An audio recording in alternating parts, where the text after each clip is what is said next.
ভারতের খাদ্য তালিকায় পোলাও পদটির প্রচলন হয় প্রাক ইসলামিক যুগ থেকে।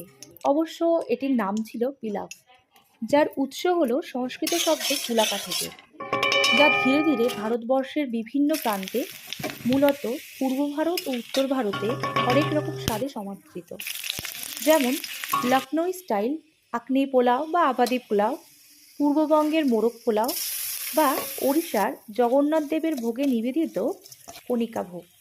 আর এদের মধ্যে যে পোলাওটি ছাপিয়ে গেছে সেটি হলো বাসন্তী পোলাও, যার উৎপত্তি পূর্ববঙ্গে হলেও বর্তমানে পশ্চিমবঙ্গের যে কোনো শুভ অনুষ্ঠানে মেনুতে এটি যোগ করার কথা কারোর না কারোর মাথায় আসেই।